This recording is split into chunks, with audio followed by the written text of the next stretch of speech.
really want to hear when they come to me for a reading, they want to know and they want to be sure that dead is not dead, and that they can still see them and hear them and be a part of their lives.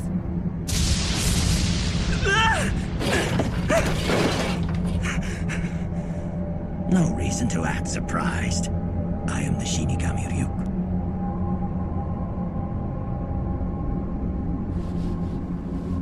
Shinigami? Well, I'm not surprised. In fact, Ryuk, I've been waiting for you. Tell her you're here to fill out a signature card for a new account. Can I help you? Yes, I'm here to fill out a signature card for a new account. And do you know your account number? 926-31043. 926-31043. 31043. Rita Miller. Who? What? Tell her Rita Miller. Rita Miller. Didn't they have you sign a card when you opened the account? Tell her Carl Bruner opened it for you by phone and asked you to come in today. So you see, Carl Bruner, he opened it for me by phone, that account, and now he's asked me to come in today. I see. Yeah. All right. Just sign this card on the bottom line, please.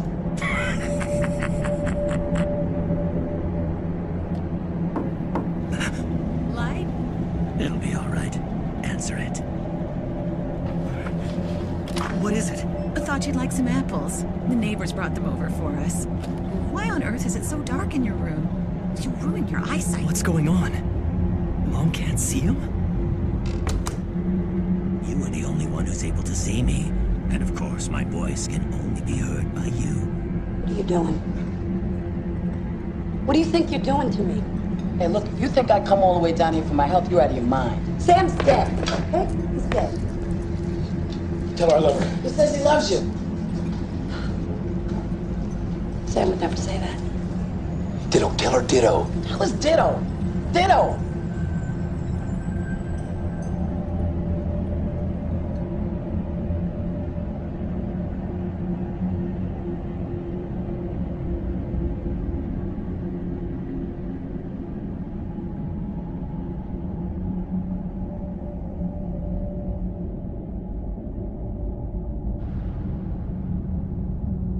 Another name I hear too is Mike. Oh, my son. He's showing me his crossing. Something happened in his lungs, and it's as if he's trying to say, at the end, he couldn't breathe. Who was this child that is trying to tell me that they're here? I didn't. Oh, I'm so sorry, sweetheart. They're showing me that when she left for that side, she was young. I don't think she was even 5 years old. How old was she? Just 2. She's trying to make sure you understand that it was her time to go. And there was nothing you did, and there was no choice that you made, and you are not responsible, and she does not want you to feel guilty. I've heard of mediums in the past, and I've seen some on TV, but I never believed that it was real. And the cancer, was it up in this part of her body? Yes. Because here is where she showed me the cancer's all here. My sister passed away of breast cancer, and she had mentioned early on that she's seen something or felt something within the chest. Right now, she's just counting on you to send her love, tell everybody you've heard from her, and the suffering is over. All right. Oh, one other thing, whose name starts with an L? She's telling me she's with her, Louise. The chances of her knowing, or even coming close to this person, Louise, which is my cousin. My sister and my cousin were extremely close. That was an experience that I'll never forget, for sure. One other name she mentions is May, M-A-E, is there. Conchetta mentioned the name May, and she actually spelled it out, M-A-E. And at the time, I had no idea of who she could possibly be talking about. When I went home, I talked to my wife about my experience, and she indicated her stepmother had recently passed away within the last 12 months, and her middle name was in fact May, M-A-E, and her first name was Annie. And I wanted not to believe. I wanted badly not to believe, but as a result, I just could not deny that she was right on. To you or bring you communication from your dear little girl through a medium, because that practice has been forbidden. So anybody engaging in that practice is not a good or godly spirit. So get this. So they say to me, then how did that spirit know about the pink teddy bear with the locket in the bottom drawer of my bureau? And they told, my little girl thanked me for that teddy bear, and I never had the chance to give it to her because she died before I could give it to her. Then I know this is real. And I say to them, I know this is horrible. This is how despicable these demons are. They take glee in making you suffer. They know about the pink teddy bear because they saw you buy it. They know where you put it. They know about the locket. They know about the inscription on the back. I said, they are deceiving you. Why are you doing this to me? You hear me? Why are you doing this to me? I can't. What a mate, tell her she's wearing the shirt that I spilled the margarita on, and the earrings are Oh, Sam says to tell you you're wearing the shirt that you spilled the margarita on, and the earrings he gave you for Christmas.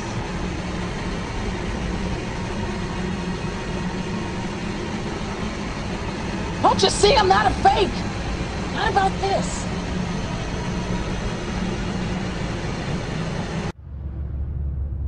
You came up with names a lot of times. Yeah, well, that's them. That's them. They came up with names. I get the credit for it, but they're really the ones who are so amazing. Oh, you're amazing. That makes me very happy. But if you walk away with anything today, I don't want you to walk away with saying, I'm amazing. I want you to walk away saying, my family's not dead. And someday we'll all be together again. That's what I want you to walk away with. Oh, thank you. So I got the evening off, and I went out. We went out and got dinner. He told me, "Hey, I got something fantastic to tell you." He said, "I am affiliated with people that speak with the spirits of the dead. How would you like to talk to the spirit of your dead mother?" And I was shocked. I was shocked. He said, "You wouldn't be afraid of talking to the spirit of your dead mother, would you?" Well, I said, "I'll tell you what, I would have to give that some thought, because it's something I never thought about before in my life." Most of us probably haven't. A little afraid of something like that. Well, he said, you know, it's written all over your face. You're afraid of going to a seance. But he says, "I know you. You're going to come." And then he started telling me how brave I was. He says, "You're not the same man. You're changed. You're chicken." That's all I needed to hear. I said, "When do we go to a seance?" Health place? No. Okay. I'm not saying that's where you should work, but you might want to go back to school. Have you thought of that? Yes. I feel you need to go back to school. And who is Catherine or Anne? Who is Catherine? That was a friend of mine. Did she pass away? Yes. At a young age? Yes. Okay, so she didn't grow to be an old person. No. Her spirit is with you. She wants you to know she knows how much you miss her. And you did something recently that reminded you of her. You either found something that she gave you, or you did something recently, saw a picture. What did you do? She's telling me you just did something that reminded you of her. I've been thinking about her sister a lot.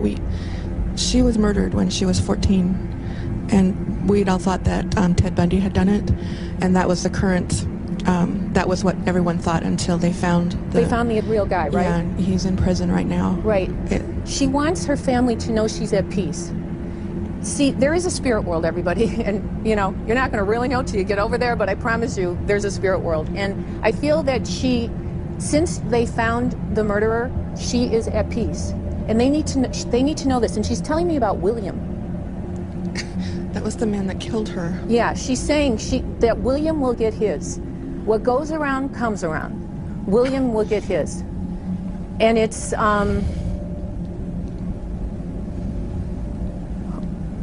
there's a sign. She comes as a sign. Do you see signs and you think, oh, that's her? Did she give you an owl or a bird? Did she give you an owl or a bird? I was in the hospital once when we were 12, and she came to visit me, and I still have a little... A bird she gave you? No, it was a little booklet that she made so people could sign it, and she drew an owl on the front of it. Okay, that is her sign to you. That she wants you to know that she watches over you.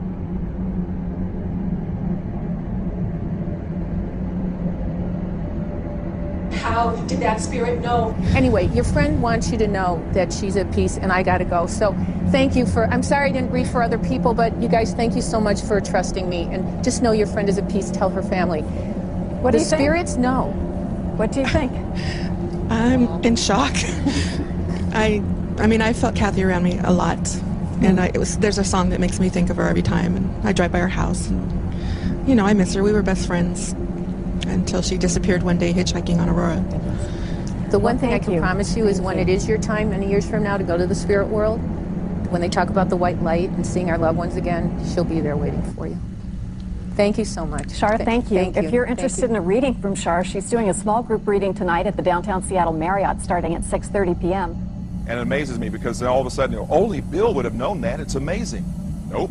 The spirits that were around Bill that are familiar with him intimately knew that too.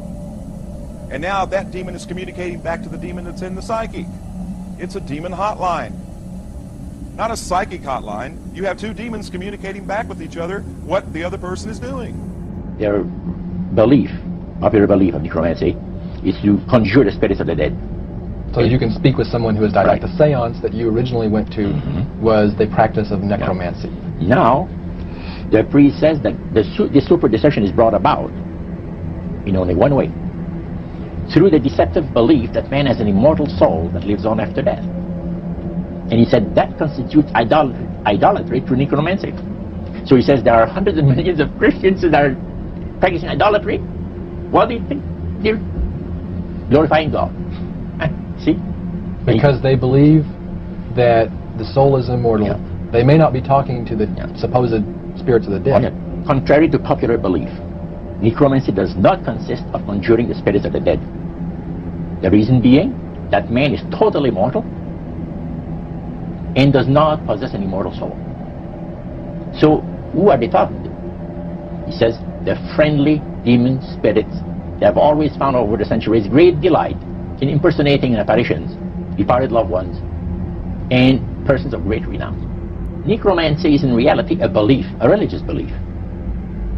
People believe that the dead have entered into a higher state of existence than they had when they were alive. Also that they are in a position and have the capacity to help the living here on earth. See? Then he said, he says this is where things get really interesting. He said, according to the great master, a person does not have to supposedly call upon the spirits of the dead to receive help, you see, to be involved in necromancy. All he needs to do is to believe in life after death. Because he said, necromancy is the belief that man is human, as a human being, as an immortal soul. So anybody that believes that man has an immortal soul is involved in necromancy. It's that simple. By people believing that they are either talking to the saints, see, the spirits of the dead saints, or a dead relative, or a dead person of some type. When people believe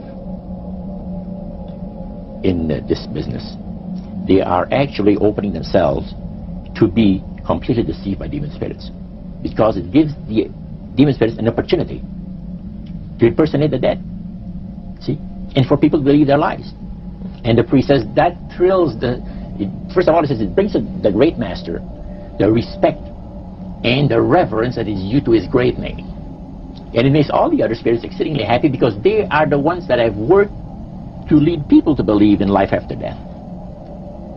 See? And they rejoice. Your mother is with other people, lots of them, tells me that she's so proud of you. She said something about a car. Did you just get a car? You did. She said, good luck with the car, baby. She saw you there. She's telling me she's in the car. She says something about it having something in it. I'm not quite sure. Do you have something of your mother's in the car that you keep there? Oh, good. That's why she's saying it then, because she says, I see the car, see what you keep in there. And she also says to tell you that you, when you were born, I don't know if you were the first girl or the twin. Oh, then you came out first? That's why. So you have a twin sister? Yes. And you were the first one to come out? Yes. That's why she's saying it. Anyway, she's telling me she can breathe again. She couldn't breathe at the end. And the fact is that really tortured you, that you could see her struggling like that. And she's saying, tell my daughter that it's paradise. The paradise of God is beautiful. And she's with parents of hers that she loves very, very much. And that you would be happy to know that they're all together. They're all together. And you've kept a box of pretty pieces of jewelry that belong to her that she's really glad that you've kept. And she keeps telling me you're going to be all right, darling. You're a good girl, and you're going to be all right. And that she loves you all. Okay, sweetheart? Thank you, babe. You're so pretty. Pretty thing.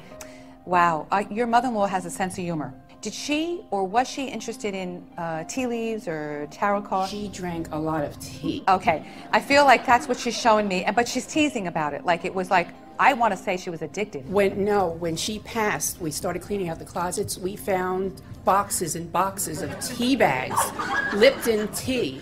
Okay, then that's what it is. See, I have no idea what any of this means. And we were laughing about it. Oh, Her granddaughters and I, we were hysterical. Okay, that's what it is, honey. She has a sense of humor, and she's laughing as she tells me. And she said that it would be something that would identify her, so obviously it does, and that turns me on. Did you lose your daughter, love? Your daughter? Yes. Okay. I don't know how to put this in any other words except to say, I love you so much, my father. I love you so much, my beloved parents. But this was a daddy's girl. There's no question. She was a daddy's girl. And you took care of her every need, every time. Thank you, she's saying. Thank you. I remember. I remember. You're always asking, do you know how much I love you? Do you know how much I love you? Daddy loves you. She says, Daddy, I know. I know. And she keeps telling me to answer that question for you, because when you're alone, you ask her all the time. She tells me that you just recently moved some photographs around. She saw you moving some photographs. She saw you standing there, and you were standing there lingering, looking at the pictures. It was of great joy to her because she was speaking to you in your subconscious. The two of you are wonderful parents. Please remember that always. There was nothing more you could have done. They want you to know that. She also says that there's something about it looks like a cruise. Are you both going on a cruise, or are you doing something by the boats, or? Yeah, we have a family cruise every 5 years. Okay. And we didn't want to go this year because and she wants us to go. Oh my God. No, she wants you to go. Please. She knows that she mentions the cruise. It's very important that I tell you to go. She wants you to know that she's with you. And she's very proud of her friends and her family, all of you. Please says to tell her mother, Mom, there's pieces of jewelry you kept of hers that she knows that you treasure. I feel like when she shows this to me, it's either in your pocketbook or you have something here with you that you brought, and she says it's in there. Tell my mother I know. I saw her put it in there. Do you know what she's talking about? I have her jewelry and something, her cat. In your pocketbook? Yeah. Now, very good. Please tell you no, she knows you put it in there, and you said, if this woman tells me this is in here, I'll believe it. If she doesn't tell me, I won't believe her. So, Mom, I'm supposed to tell you, don't believe me, believe your daughter, because that's more important. Thank you. You're welcome, sir, I assure you. All right, there's somebody trying to tell me something here about a boy that committed suicide. Who is it? Oh, God, they want me not to let you leave. Somebody's telling me something about somebody. They think they committed suicide. It was an accident. And that, or they tell me they're sorry about it. It's real strong, and I'm standing over here. Do you know who it is? My father took his life. Your father took his own life? It's very possible it's him, honey. I'm sorry. That's why I'm standing right here, and they're trying to apologize. Is he in heaven? Oh, yes, he is, darling. Don't worry, sweetheart. That's what it is. He knows you're worried about this. But I know that it's very important that I tell you that he is in the light of God and completely at peace. And that is that. I know you have. That's why he doesn't want you to leave here without me telling you. Okay, sweetheart? So don't worry, Bubby. Okay, all right. All right, baby. You're going to be all right, sweetheart. It's going to be all right. He's really in heaven. Don't worry about him. All right? So one Saturday evening, we were in the place. It was the first time. Very beautiful. We played the medium. Was a lady. She had a gorgeous new home in Montreal. And there were about 20 invited guests there. Which I was one of them. And she communicated with the spirits for there's different people there, and they're telling them what the spirit said. And then there was one lady that had been talking almost continually before the seance started, and she didn't believe in the dead appearing and all of this and all that. And she said, "Well, I would have to see my dead sister." She says to believe it. So while the seance was going, one man said, "I would like to talk to my friend that died 6 months ago. But I don't want him to appear. Just want to talk to him. Because he says, I don't trust you talking to my friend for me."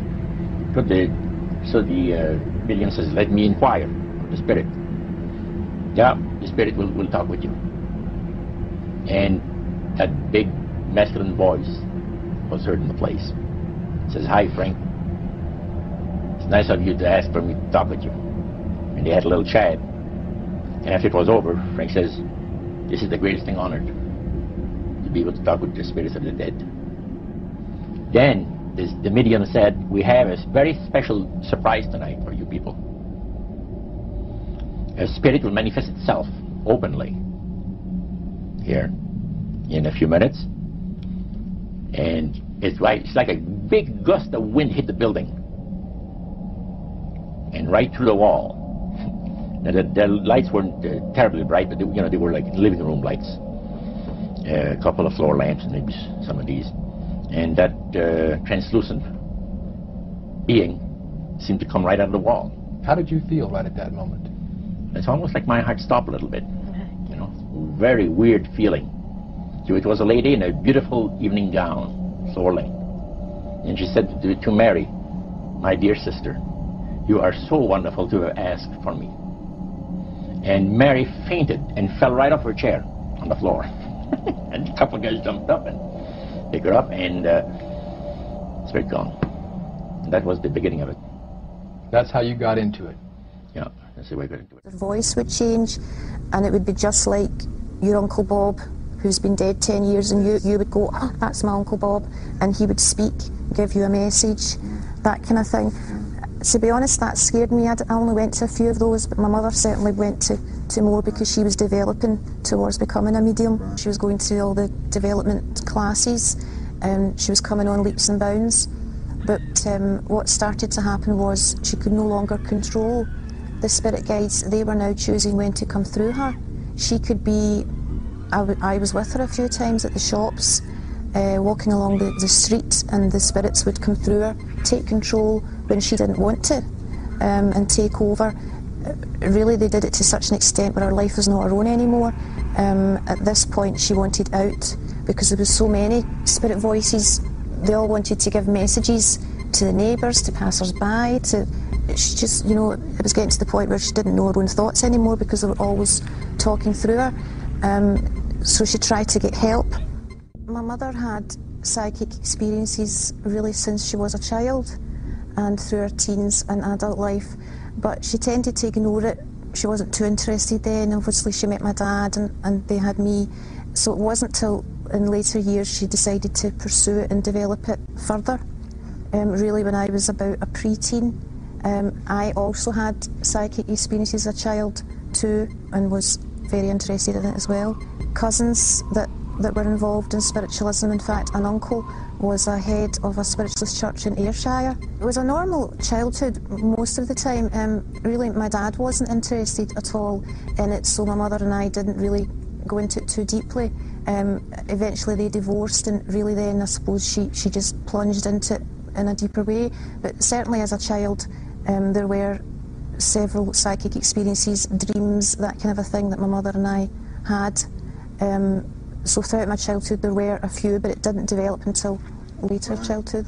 There weren't too many scary things happening yet. That wasn't till much later as a child. It was more, I was fascinated with the supernatural. I loved ghost stories, watching supernatural programs on the TV, ESP, these kind of things.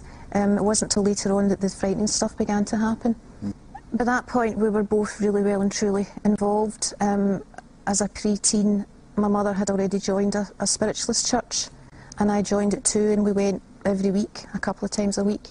So by then we were already involved in psychic development classes, mediumship training, seances, that kind of thing. We were already involved in seeking mediums for messages from dead relatives, and really developing in it. We were interested in astral projection, astrology, meditation, yoga. We were becoming deeply involved. So when the odd frightening thing happened, I guess we thought, well, it's just a hazard of the job. You're dealing with spirits, you're bound to get a few negative spirits. We didn't really question too deeply straight away. We had communication with spirit guides. Spirit guides tended to be, the way it would be described would be perhaps an Indian chief or some spirit that had just evolved high up in the spirit world, that had chosen us and had come to be our guide, give us advice, develop our psychic abilities, really be with us all of the time. They would also help channel apparent dead relatives. That's what they explained it to us, whether it was our great-gran, our sister, great-uncle, whoever, channel them through and communicate with them. But yeah, sometimes it would be the spirit guides giving her the information, other times it would be the relatives themselves. I was more encouraged to take up the psychic art, which was, I I didn't get too involved in it, though I started it and became quite frightening, so I didn't pursue it. But that was where I was encouraged to let a spirit guide take over my hand, draw the psychic art, draw the picture, the portrait of the spirit guide, or even the dead relatives. So of course, if I was to give that portrait to a relative, they would think, oh yeah, that's my dead granny, that just looks like her, and it would make them think that the grandmother had come through to them. As I say, I started doing that, and I started doing Kirlian photography, which is photographing spirits with infrared film.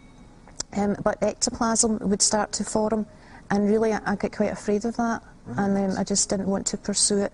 I thought I would go back to it in a few years, but I didn't want to pursue it any further. My mother was much more involved than I was. I was a pre-teen, so I was more involved in going out with friends and that kind of thing, but she delved right into it. She would allow spirit guides to take over her hand, and she would write screeds and screeds and pages of so-called sacred writings. A good friend at the time, she was a Catholic girl, and she told me the Bible said you shouldn't do that. And I asked her, well, why? But she didn't really know why. She just said you shouldn't do it. But the spiritualists just assumed, well, Christians are kind of narrow-minded. The Bible, you know, they didn't really believe in it. And some Christian spiritualists even said, well, they sometimes spoke to Jesus, that he was just a psychic, he was just a medium, and they sometimes channeled through Jesus, and, you know, it was all kind of mixed up. So at that point, I thought the spirit guides were truly who they claimed to be, and the dead relatives were truly who they claimed to be. As I say, if a poltergeist activity did occur, spiritualists would explain that in the sense of, well, sometimes you do get a mischievous spirit that manages to get through and that kind of thing.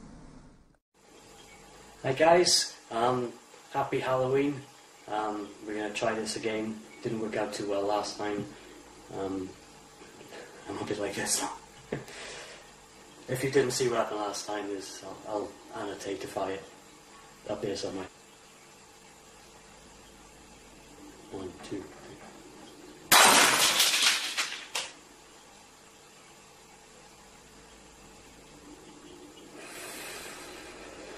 I didn't swear. I don't know. I'm tempted to run out the garden. I really can't do anything with that anyway. The noise is going on.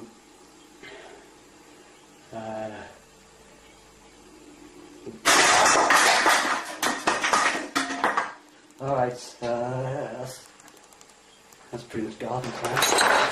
The power of Christ compels ye.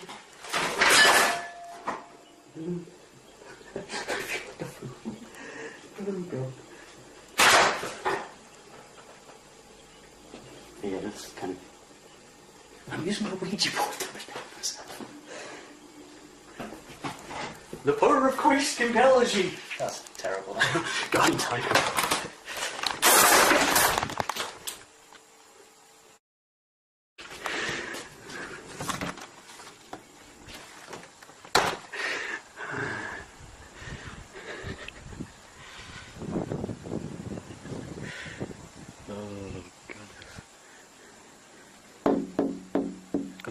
That's me knocking.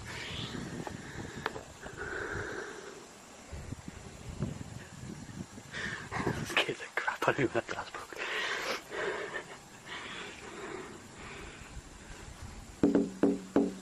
Can I come in? The EMF meter as well, that'd be interesting to see what happens with that. Ooh. Obviously not done. I wonder which way it was moving it to. Where's the board? Oh, that would have been a no from what I was saying.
I'll check downstairs.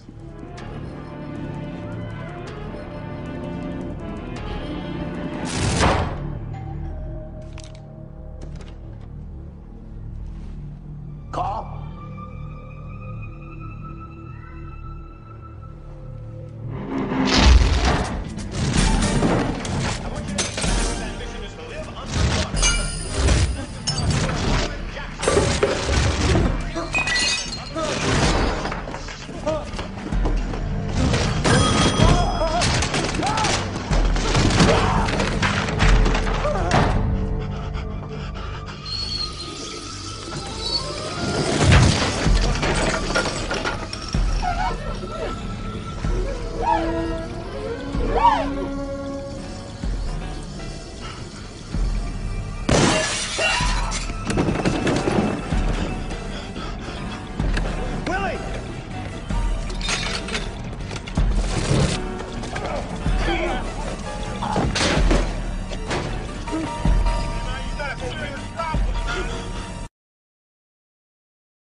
Sunday the 19th of July.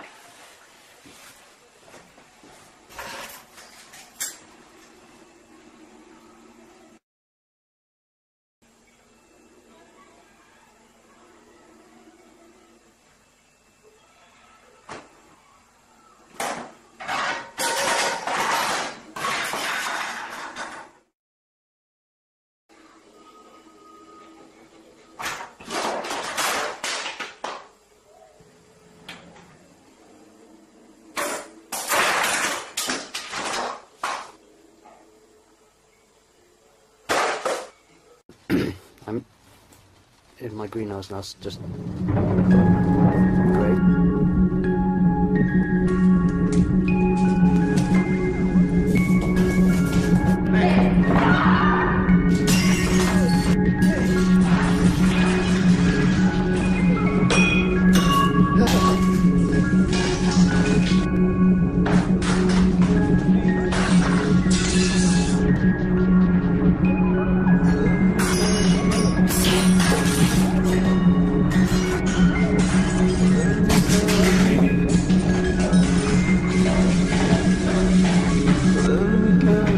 Most mediums and spiritualists and psychics that we knew were lovely, lovely people, genuine people, kind people. I think that's why a lot of them were attracted to that, because they felt they could help others, they could bring comfort to people, guidance, direction, you know, predictions about their future, prophecies, they could help people. So it seemed a lovely religion to be in. It seemed, you know, helpful and everything like that. There would be psychic premonitions and dreams, even about what would happen on the news next week. That kind of thing that would all be very accurate and come true. There would be messages for people about their deceased relatives where you wouldn't think it was fake or a charlatan was involved, because the information would be so accurate. Names, dates, places, descriptions of the deceased person, their personality, phrases they might use a lot. You know, you wouldn't think it was fake at all. And we started to also, around about this time, heard rumours of lots of other psychics who were going through the same thing, even mediums who were trained, who were having this problem or having poltergeist activity in their house, and they weren't able to cleanse it or to control it. So that we started to get disillusioned with it then. So we thought, why now have our spirit guides turned against us? They attacked my mother, they threw her about the house. I was talking about shopping. Several times she was picked up and thrown over cars, over the bonnets of cars, that type of thing. The dead relatives, like apparently my grandmother and that kind of thing, had always been kind and given advice. Suddenly they turned against us and would shout obscenities at us. So it was confusing as to why is this happening, and is there another power actually behind? They're not really our relatives after all, or our spirit guides after all. Really because of what was happening in the house. My mother was losing control and the spirit guides were harassing her so much. Sometimes they would force her into a trance. Once the kitchen went on fire and she didn't realise it happened. The whole kitchen was up in flames because they had took her away in a trance, and she didn't know, she just didn't know what was happening. So that's what made me question it. I stopped going to the spiritualist church then, although I actually still believed in it because it's all I ever knew. Eventually I went to university.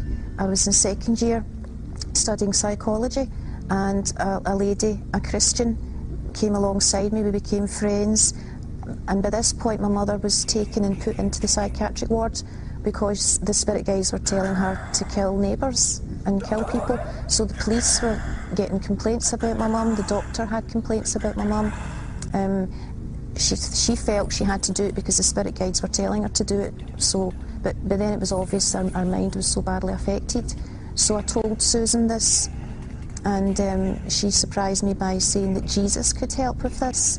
Well, I hadn't read the Bible before, so I wasn't very sure at first whether or not to believe her. But she explained that she went to a Pentecostal church where some of the members had been involved in spiritualism before, or psychic phenomena before, and they had had horrible experiences too, whether poltergeists or similar experiences.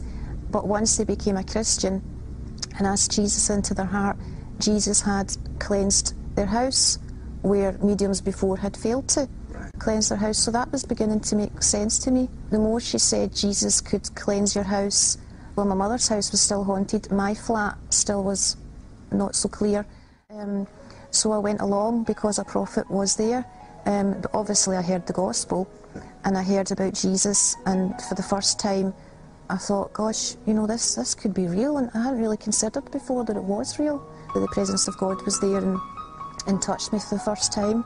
Well, that night I went home and I hadn't really looked at a Bible before, but strangely enough, that day before we went to the church, I had a Bible ready to take to a charity shop. So it was sitting at the front door, but as soon as I got in, I opened the Bible. And I was starting to get a bit confused because I thought, well, maybe Jesus is just a psychic. Maybe it's all just psychic phenomena. You know, is he really the Son of God? I was kind of a bit frightened as well that night with the spirits because I sensed they weren't pleased I had been there to the Christian church. So I prayed and I asked God, if Jesus is real and if he is the Saviour, will you please show me what to do and what should I do about spiritualism?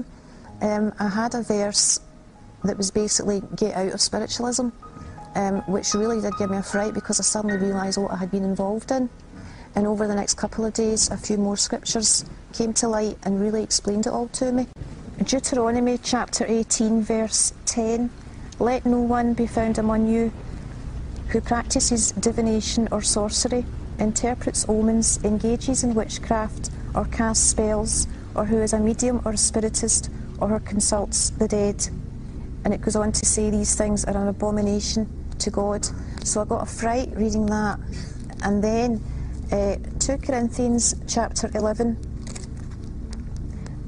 For such men are false prophets, and no wonder, for Satan himself masquerades as an angel of light. It is not surprising then if his servants masquerade as servants of righteousness. And I realised the spirit guides were not benevolent spirits, and the so-called dead relatives were not our dead relatives, because they did turn against us, they became evil. And it made sense, well, no wonder they suddenly turned against us and attacked us, because spirits can impersonate any person who ever lived. They were masquerading as our relatives and pretending to be them. Just they were imposters, basically. Everything involved in the occult, I burned it, or destroyed it in other ways and just repented of it. Obviously needed to ask Christ to forgive me for that, cleanse me for that, have deliverance ministry for it, just have the whole past wiped out. It was easy to throw everything out and destroy everything, because when you suddenly realise these spirits are demons and evil spirits, you don't want anything to do with it. So it was easy to clear everything out, but the thought processes, the memories, the deliverance was more of a process, and that doesn't happen overnight. But with Christ you do walk through that, and he does lead you through that. If anyone has dabbled in these things, you really do need specific prayer for that to be totally set free from it. Absolutely. I think it'd be quite difficult to continue your Christian life without having that all dealt with and totally be set free from it, to really be able to grow and mature as a Christian. Mike Mandel is a Canadian entertainer and lecturer. For many years, he was involved in various aspects of the occult, including spirit mediumship. Dozens of entities would speak through him on an ongoing basis. I became involved in what is now known as channeling in the late 1960s.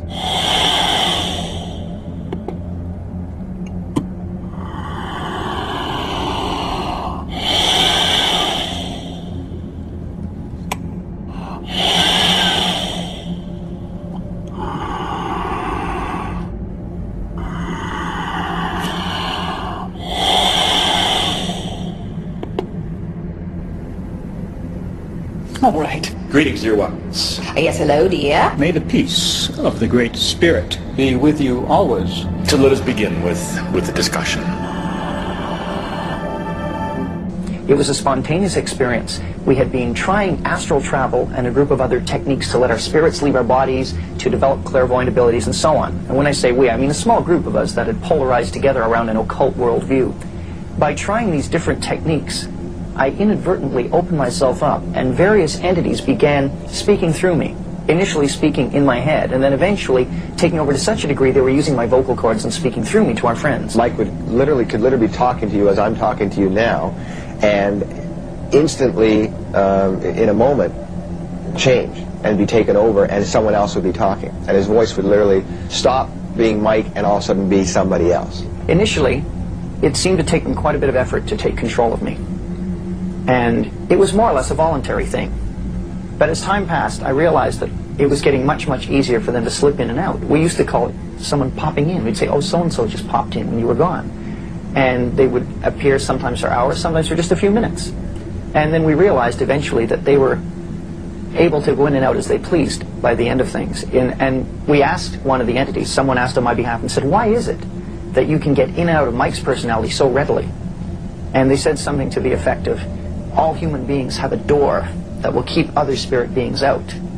And in most people's cases, the door is locked and barred and stapled shut and roped shut and sealed. And they said in my case, it was virtually hanging off the hinges. The first time I ever talked to Tobias was on an airplane in 1997, and I wasn't particularly spiritual or metaphysical. I was in the business world at the time, and Tobias came in on his plane flight and started talking, and hasn't stopped since. But initially, it was just me talking to Tobias. I hadn't even told Linda about it. And how long did it take you before you broke it to Linda? That It was about a year. So you kept it to yourself for a year? Yeah. I received what felt like, what I experienced to be a telepathic contact from Bashar and his people.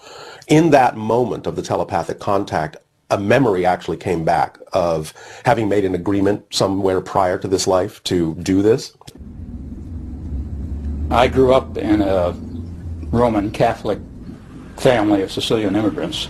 Most of them, even today, after I've been channeling Joseph for 15 years, don't know what I do. They have some idea, because I don't talk about it to them, and they don't ask me.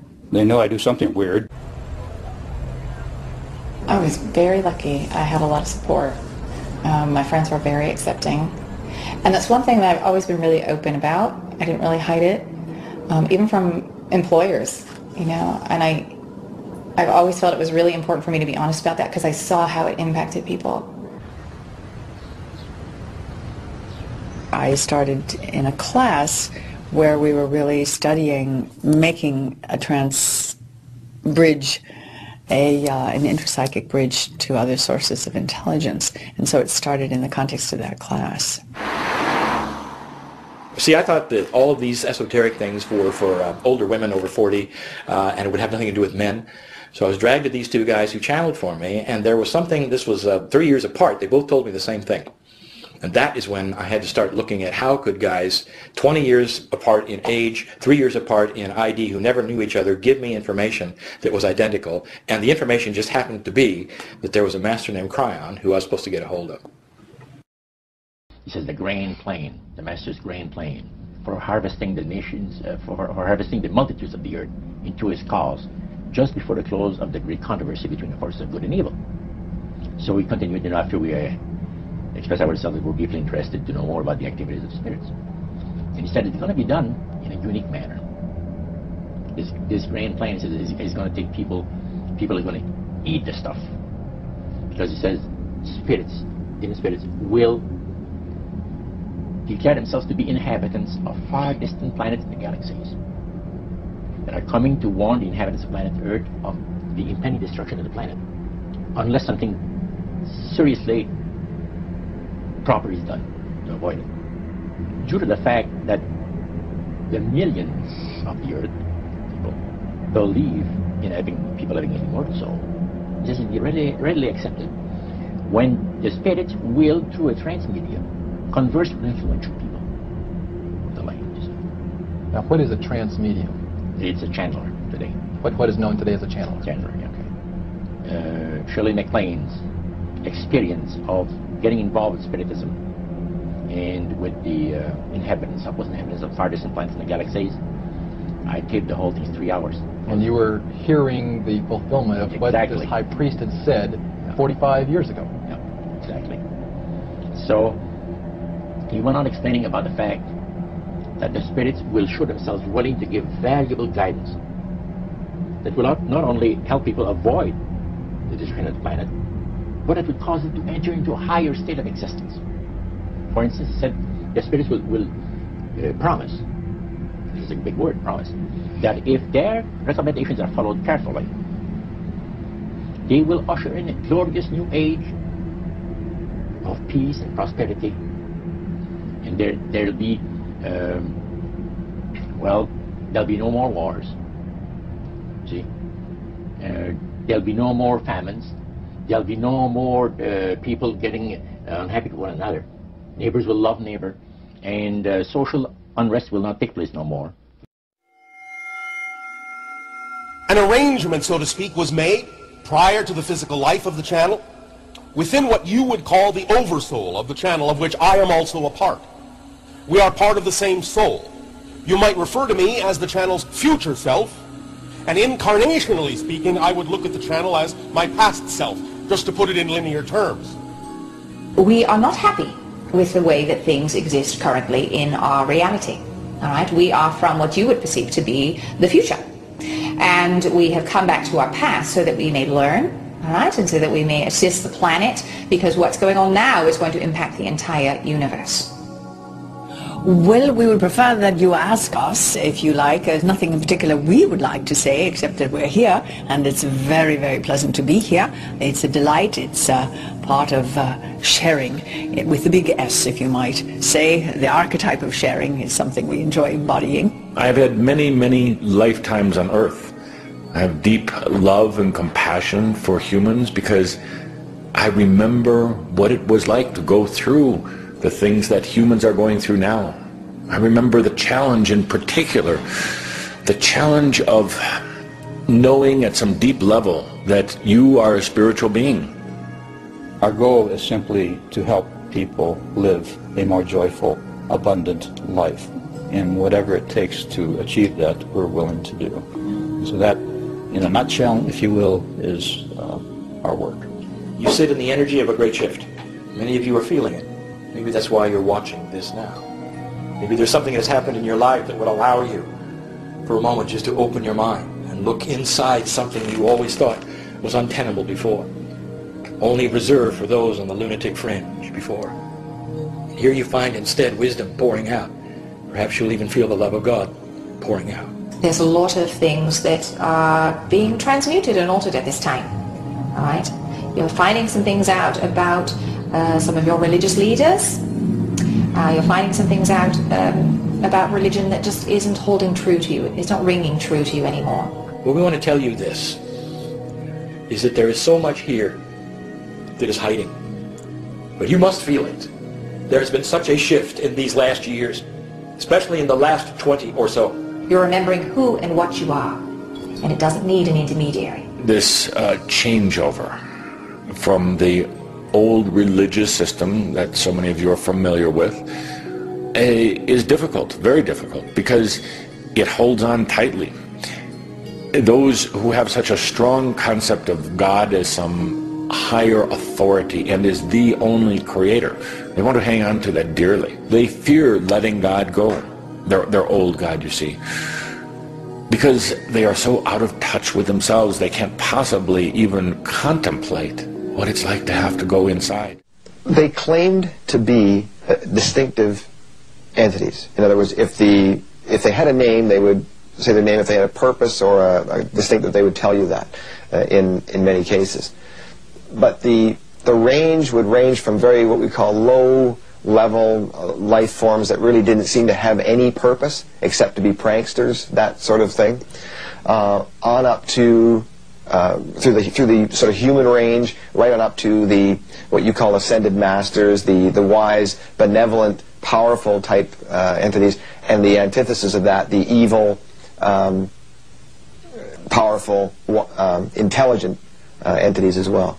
They claim to be ascended masters, highly advanced spirit beings, even on other planets, people on various astral planes who had reincarnated and then gone on to perfection, Tibetan Buddhists, people from the past. I mean, there was an entire realm of things that they called themselves. However, the common thread was they were all spiritually pure and were contacting our little group specifically to help us evolve spiritually. There's no question in my mind now that they were demon spirits. Warner often witnessed strange occurrences. He feared the darker controlling entities, one of whom regularly threatened him with knives. Still, he was fascinated by the spirit's powers.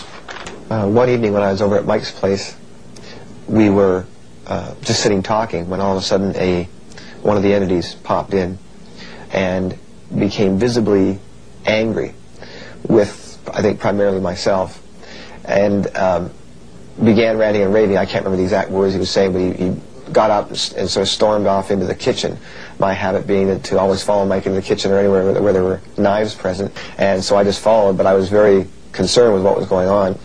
As I got to the doorway of the kitchen, Mike, quote, Mike was standing and had picked up 2 Coke bottles off the counter, 2 26-ounce Coke bottles, and held them both out in front of him and crushed them simultaneously, one in each hand.